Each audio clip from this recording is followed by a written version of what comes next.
Hello, beautiful people. Debbie Griggs here again. Hope you're having a great day. Today we're going to be talking about looking into a crystal ball and scrying. So this has been a technique that has been used many centuries, and it is like a psychic ability, knowing for future. You can use it for healing. You can connect with your Akashi records, your life book. There's many techniques that you can do, and this is the way that I know about it. So today I just got done doing a couple readings again, and I love doing that in my joy. Thank you for allowing me to do that for you. Something told me, I was like, what video am I going to do? And they said, Debbie, tell them about the story with the crystals and how you did scrying and how you helped people connect with even people that have passed. Okay, I'm going to interrupt here, go, squirrel, because people ask me about my necklace. This has got a bumblebee on it. My name is Debbie, and I think it's in Hebrew, it means the bee. And I always joke around that someone was born and they go, there's the bee, so they call you the Debbie. I know it's a bad joke, but the queen bee, and I always talk myself that I'm the queen. And so then I added this little crystal quartz here that I got in Hamilton, and this I got at an expo that I was doing. So it helps me connect, okay? So you could even do readings on this little crystal. Yes, it can be that small. So with the crystal ball, I'm going to show you some techniques and how to get there and what to do. So the first crystal ball I got was from my stepdad. He passed away, and I guess he used to do crystal ball readings because he used to do rendezvous. I don't know if you know what rendezvous are, where they dress up in the Wild West, but they're wearing the leathers and they're living in tents, and the Indians, and not the cowboys, they were the mountain men. They lived off the land, and he was given this crystal ball, and this was his, and he looked into it and he didn't see some things that he didn't like. Again, I don't believe in negativity. It was just things that he needed to say to some people, and he didn't like wanting to have to tell them this, watch out for this or watch out for that. And he didn't tell them, and things happened, and so he put it away. So when he passed, I was given this as a beautiful gift, which it goes in my realm. Do I do that many crystal readings? Not, I barely do them, but it's nice to have a gift. Then I went to another expo, and this lady, she was getting rid of her crystals because I think a partner of hers, her boyfriend or whatever, was moving out of the house, and Spirit kept on telling me to come back and get this crystal ball and see how it's really foggy, and it's kind of smoky quartz, smoky, and I still can see a lot in this. When I'm looking in this crystal, I see more in this than I do usually in the clear. Then I was doing, I'm going to put this down here, so excuse my head. Then I was doing the expo here in LA, and I had this beautiful lady working next to me, and I helped her out and gave her a bunch of readings, and it was wonderful. She was just a wonderful lady. And so she said, for a gift, bear with me, she's like, I'm going to give you this crystal ball. Believe it or not, ooh, it's heavy. And how do I know it's 9 pounds? Look at it. Just, woo, look at all the things that are coming out of it. Isn't that cool? You see a lot of unique things in there. Feel the vibration of this crystal ball. And while you're looking at it and feeling the vibration, how do I know it's 9 pounds? Because I had to fly back to Montana. That's when I wasn't living here in California during the winter. And I put it in my overnight bag, and they're saying, you're 9 pounds over, and you need to get it out of there. So otherwise I would have had to pay $90 to get on the plane. So this is my other crystal ball. I love it, love it, love it. See how it just kind of reflects everything, and it's just very cool. And you can also do readings off of, like crystals like this. And you can also do readings off of mirrors. So the thing that I tell people, when you're doing a crystal ball, I'll tell you 2 different ways. I'm going to tell you the mirror way that I do it and the crystal ball. The mirror one I do more than I do the crystal ball. Okay, so the crystal ball, say you're taking this crystal ball and you put it on a stand, and make sure that the cloth underneath is like dark, or the table's dark, and that you're not going to get, so like if you have it on a wood table, that you're not going to get all, the knots and scratches, and it makes it look like it's a person's face or a dog, or you know what I'm saying. So I usually put like a dark velvet purple or black or pure white. Do you know what I'm saying? So you make it, usually people choose dark, and you put it underneath so you're not seeing all the other flaws. So then when you have it at the table, you have the room really dark. Some people like to have a candle, and then they have it in the back or back here. Do you know what I'm saying? So that it reflects this way, so you don't see the candle in the crystal ball. Okay? So then when you have the dim light, you don't have to have a candle. You just have it really, really dim. So that's like you almost don't see anything else in the room except the crystal ball. Okay? So then you have the crystal ball. When I'm going to put it on the side here, but usually you would have it in front of you. And when I'm looking at the crystal ball and I'm doing a reading, I look at the center of it. Sometimes I'll look at the side, and I think that's more advanced, and that's another story. But when you're starting out, look at the center of it, and I look at it in a 45-degree angle. So even if it's in front of you, you kind of go like this with your eyes, and you make it blurry, okay? Or you have it above you, and then you look it up like this. You're looking at it, so it's almost like the astronauts coming onto Earth. They got to go in a 45-degree angle, you know? So you're looking at it in a 45-degree angle, either this way or this way, okay? And so you kind of look at it hazy.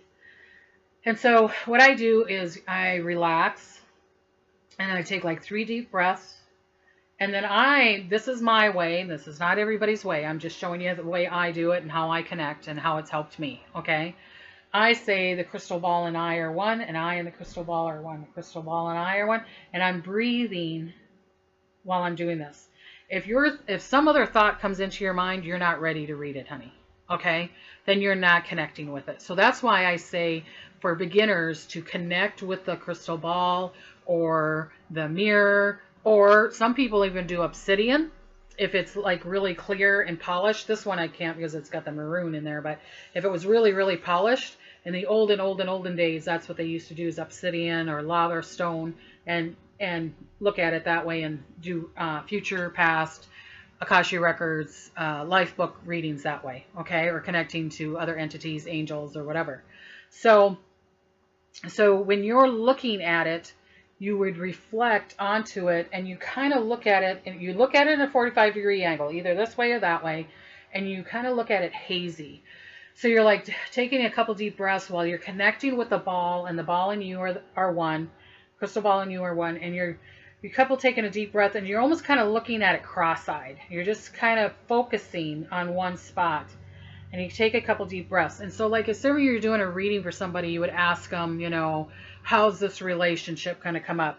And some people will see like a bird. Oh, like I see it. And you interpret it the way you want to interpret. Everybody has different symbols. Okay. So for me, a bird is freedom, or ever changing. So it's like, okay, I see a bird there, so I feel like it's really free, or that you're going to go away, or whatever. And the intuition, you will connect, and it will send you a certain vibration and certain reading. Okay. Does that make sense? And usually, a lot of times when you're first starting out, they want you to breathe and connect with the crystal ball for like 10 to 20 minutes. And everybody's going to go, that seems really long. Well, it's kind of like you're meditating with it. Okay? So that's the one way I do it with a crystal ball. And then have the person ask you a question, or and make sure the person is, you know, like 10 feet from you, or not, you know, they're right on there with you, because then you're going to see their reflection. So you need that person far away. Or you can have them write out the question, and then you are asking it. Okay? So-and-so, and say their name, and then da-da-da-da. And if it's for yourself, do the exact same thing. But connect with the crystal and get into the vibration of the crystal. If you can do it in 10 minutes, fine. If you can do it in 5, great. But if you're starting out and you've never done it before, you really need to connect. Get the room dark and not think of anything else. You can't think of your bills. You can't think of your boyfriend or your dog or whatever. Okay? And there can be no noise. You have to connect to the vibration of the thing. And then you ask the questions. You look at it 45-degree angles. And you kind of, some people see things, some things come into the crystal ball. That's why I like, where did it go? The other crystal ball. Oh yeah, I put it on here. Sorry. That's why I like this one, because I seem to get more readings off of this than the crystal one, believe it or not, even the big one. So that. Okay, so then the mirror. Okay, so when you're doing mirror scrying, you can do the same thing. Have it flat, do you know what I'm saying? Or up like this. You can even use your computer when it's dark or your TV. And you look at it, you like, so like here's my TV up there or the mirror. You know, you have a mirror on the wall. So what you can do is you look towards the TV at a 45-degree angle, the candle's over here, and it's like obsidian, the blackness of the TV. And then but you have to look at it at a 45-degree angle. Again, it has to be quiet. It has to be dark or really dim light. No kids screaming, no dog barking, da da da da. And a lot of times you want to do it in a bedroom, like if you have a TV in a bedroom and doing it in there and scrying, looking into the thing like that. So like if you're trying to connect with someone that's passed, you would do 20 minutes of talking to this person, looking at their photos, da da da da, getting into a dark room. You can do it in your bedroom, your living room, but it has to be certain, it has to be quiet, and you would have to connect. So would you say me and the TV connect? Well, you could say the space, that dark space, and I connect. And dark doesn't mean evil or negativity. So that higher vibration, okay? So because black has got all the colors and vibration into it, just like white does, okay? It's the same. So you can say I'm connecting to the higher vibration, or I'm connecting to the higher knowing, and looking towards the TV, being relaxed, taking deep breaths, and what is it that you need me to know? And then all of a sudden you get these thoughts, feelings, and emotions, or you might even see something going across the TV.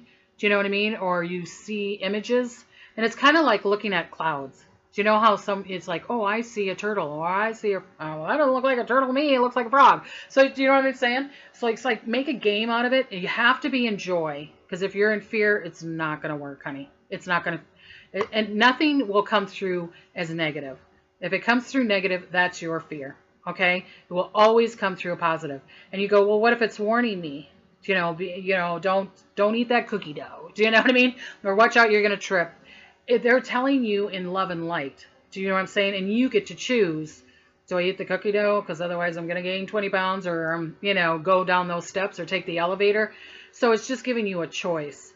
If it has any negative fear, worry, or doubt connected to it, it's not of the higher realm.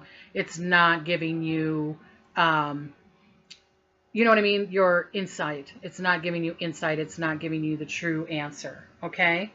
So this is entertainment only, because I got to put that out there for, legal things. So, but have a good time. Go out. You don't have to have a crystal ball. Like I said, you can get crystals, do it with the crystals. You can do it with your computer. You can get a mirror and or a scrying. You can buy those at crystal stores, the little black scrying things, and some of them have the A, B, C, D, and you can read it that way. I'm not exactly sure how that works, so I can't give you the whole thing. Or obsidian, really black obsidian, looking at it, a TV, a computer screen, but have it dark, have the lights, take a deep breath, connect. If you're just starting out, me and the crystal ball are one, and the crystal ball and I are one, and then looking at it, 45-degree angle, kind of in a blurred thing, and whatever comes through, write it down, say it out loud, have someone record it, okay? Have a lot of fun with it. Have a lot of fun with it. If you're going to bring fear into it and you're thinking, oh, this is a dark entity thing, I'm not into that, honey. I don't believe in negativity. I don't believe in all this, goblin stuff, okay? So have a good time with it and enjoy it and see what comes through. All right? I hope you have a great day and have fun scrying, and I'll talk to you later. You want to get a hold of me? PsychicDebbie.com for a reading, and blessings and smiles. Mwah! Bye-bye.